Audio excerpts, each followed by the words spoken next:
xafladda ballaaran ee caawa halkan ka dhacday ayaa waxaa si aad loogu soo dhaweeyay halyeega weyn Cabdi Bile Cabdi oo guul weyn u soo hoyay dalka Soomaaliya sanadii 1987 jaaliyada ballaaran ee Soomaalida meel walba isaga kala yimid ayaa si diiran ugu soo dhaweeyay galbeedka magaalada London. Cabdi Bile Cabdi ayaa waxa uu ka mid noqonayaa ergada ka qayb galaysa ciyaaraha Olombikada ee ka dhacaya magaalada London bishan 27keeda. dhanka kalena waxaa munaasabada kala soo qayb galay gudoomiyaha Olombikada Soomaaliyeed Duraan Faarax iyo waliba marti sharaf kale oo iyana kamid ah ergada ka qayb galaysa. Cabdi Bile Cabdi dadkii soo dhaweeyay qaarkood oo ka sheekay taariikhdiisii ayaa waxa hadaladooda kamid ahaa. haddii aanu Cabdi ina geyn lahayn 1987 Rome aanu qaadi lahayn biladii dahabka caalamka oo ninkii Ingiriiska Steve Cram ee caalamka oo dhan u haystay cidna loolin weyday ay Talyaanigu idaacada Xuseen waa laga wada dhageystay wixii Talyaani yaqaana una magaro Soomalo nin Soomaali oo dhuuban ayaa Cram ka qaaday buu yiri.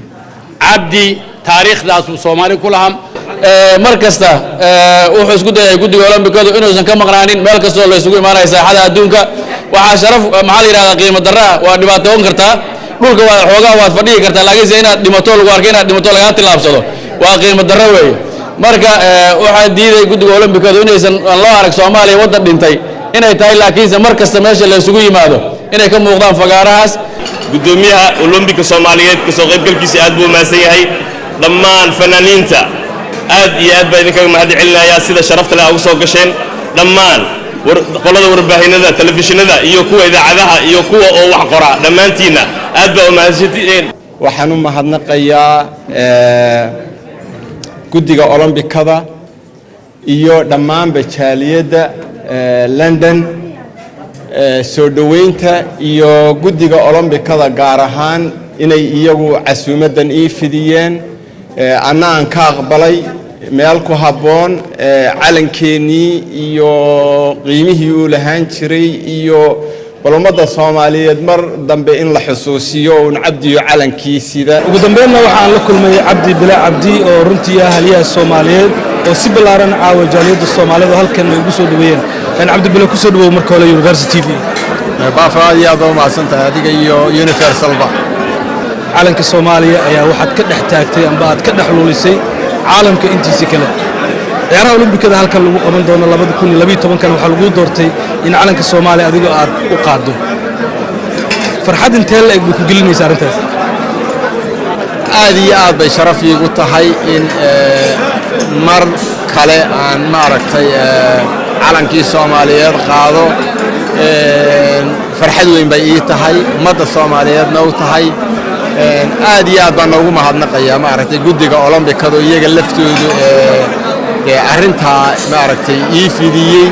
maxaad islaadahay dadweynaha Soomaaliyeed meeshuu ka joogo iyo taariikhdiisu soo aragtaa? wallahi taariikhdiisu taariikh guul weyn Soomaaliyeed oo dhan soo hoynaysan arkaa aniga ku hadlay magaca jaaliyada reer Djibouti waxaan leeyahay anagu ku faraxsanahay. wallahi bilaa aad baa u jeclahay waa nin halyeeya aan maxay ahayd ordiyahana oo caan ah saatirdeed bay dadka isugu yimaadeen meesha. munaasabada halkan sida ballaaran caawa loogu soo dhaweeyay halyeega weyn Cabdi Bile Cabdi ayaa dad aad u fara badan oo Soomaaliya waxay soo xasuusteen markii uu soo qaaday calanka Soomaaliya sanadii 1987 ciyaarihii magaalada Rome ee dalka Talyaaniga isla markaana si diiran loogu soo dhaweeyay magaalada caasimadda ee Muqdisho.